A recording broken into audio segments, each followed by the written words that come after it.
Selamat pagi Bapak Ibu Saudara yang terkasih dalam Yesus Kristus. Selamat berjumpa dalam sapaan dan renungan pagi GKI Salatiga Sabtu 15 Januari 2022 bersama saya Tejo Prayitno. Tema renungan hari ini adalah perintah pertama. Jangan ada padamu Allah lain di hadapanku. Ayat renungan kali ini diambil dari Keluaran 20 ayat 3 yang berbunyi, "Jangan ada padamu Allah lain di hadapanku." Untuk mengawali renungan ini, saya mengajak Bapak Ibu Saudara untuk berdoa bersama. Mari kita berdoa. Tuhan, kami mau merenungkan firman-Mu. Tuhan, bukakan hati dan pikiran kami. Jadikan hati kami seperti tanah kering yang merindukan air, yaitu firman Allah yang hidup. Tuhan, mampukan kami untuk menjadikan Engkau sebagai satu-satunya Allah dalam kehidupan kami. Kami sangat lemah. Tolong kami, Tuhan. Kami mohon. Amin. Renungan ini bersumber dari website studibiblika.id. Pak Matius merupakan salah seorang aktivis yang rajin di gerejanya. Suatu kali dia izin untuk tidak ikut pelayanan di ibadah hari Minggu. Ketika ditanya oleh pendetanya, dia menjawab, "Maaf Pak Pendeta, kali ini saya tidak bisa ikut karena ada hal penting yang harus saya lakukan di kantor. Saya akan mengadakan gathering di luar Pulau Jawa. Di sana tidak ada gereja, tetapi saya akan berdoa sendiri.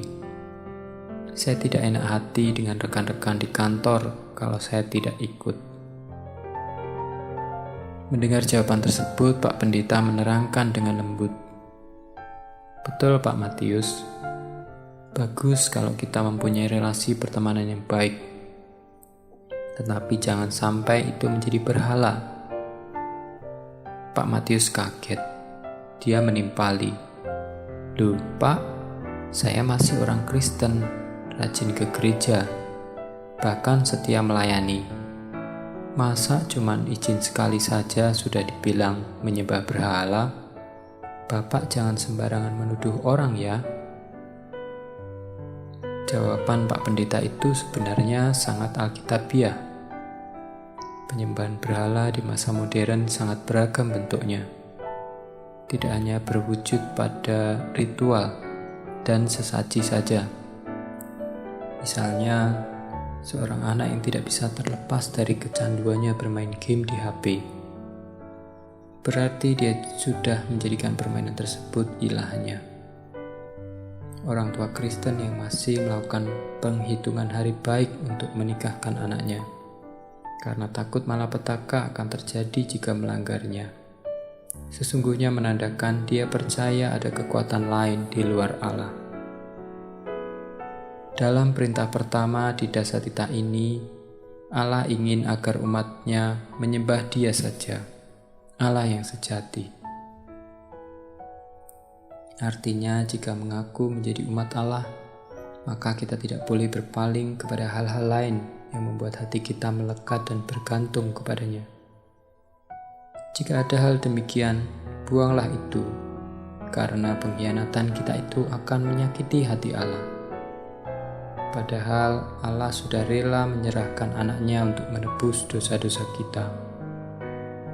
Martin Luther pernah berkata, "Apapun yang membuat hatimu melekat kepadanya dan kamu bergantung kepadanya, itulah Allahmu."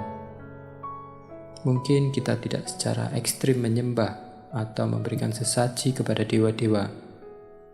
Tetapi, apakah ada sesuatu yang membuat hati kita melekat dan kita menjadi bergantung? Misalnya, seorang pemuda yang sangat mencintai kekasihnya dan merasa tidak bisa hidup tanpanya. berarti dia sudah menjadikan kekasihnya itu Tuhan dalam hidupnya. Pemuda yang seperti ini tidak akan segan-segan untuk meninggalkan imannya ketika kekasihnya itu membujuknya. Uang, kesehatan, hobi, karir, ambisi, keluarga, barang-barang elektronik, akun-akun media sosial adalah sebagian contoh dari hal yang dapat menjadi berhala bagi orang Kristen masa kini. Dalam Ulangan 6 ayat 4-5, Allah berfirman, "Dengarlah hai orang Israel, Tuhan itu Allah kita, Tuhan itu Esa. Kasihilah Tuhan Allahmu dengan segenap hatimu dan dengan segenap jiwamu dan dengan segenap kekuatanmu." Perhatikan dalam perintah ini, pengakuan akan Tuhan yang Esa, satu-satunya, tiada yang lain, menjadi dasar untuk mengasihi Dia. Prinsipnya, kita harus merespon kasih Tuhan dengan melakukan segala sesuatu hanya satu tujuan, yaitu mengasihi dan memuliakan nama-Nya. Inilah yang harus kita evaluasi. Benarkah kita sudah melakukan hal-hal ini untuk menyenangkan dan memuliakan Tuhan saja? Dalam hal pelayanan di gereja, apakah kita merasa pelayanan ini adalah penampilan untuk dilihat orang, atau sungguh-sungguh melayani Tuhan? Misalnya, meskipun yang datang sedikit, sehingga tidak banyak yang melihat penampilan kita, akankah kita sungguh-sungguh melayani untuk Tuhan? Dalam hal bisnis dan pekerjaan, apakah kita melakukannya dengan cara-cara yang berkenan di hati Tuhan? Walaupun terkadang itu merugikan kita, ataukah kita menghalalkan segala cara, bahkan dosa pun kita lakukan demi keuntungan?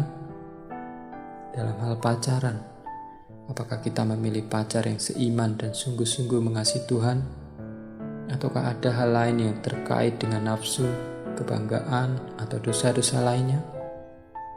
Dalam hal cita-cita, apakah yang kita tuju sesuai dengan panggilan Tuhan dalam hidup kita sebagai garam dan terang, serta penyalur berkat kepada sesama? Ataukah hanya uang dan kekayaan dan kesenangan dunia yang menjadi tujuan dan cita-cita kita? Saya menyadari perintah ini sangat sulit, maka dari itu kita sungguh membutuhkan pertolongan dari Tuhan sendiri. Biarlah kita boleh datang kepada Tuhan dan seperti Rasul Paulus berkata dengan yakin dan sukacita, "Syukur kepada Allah oleh Yesus Kristus Tuhan kita." Yesus Kristus yang sudah mati bagi dosa-dosa kita, memberi kita pengharapan untuk kita bisa minta kuasa dan pertolongannya untuk bisa taat kepada perintah Allah, yaitu untuk menjadikan Allah sebagai satu-satunya Tuhan dalam kehidupan kita.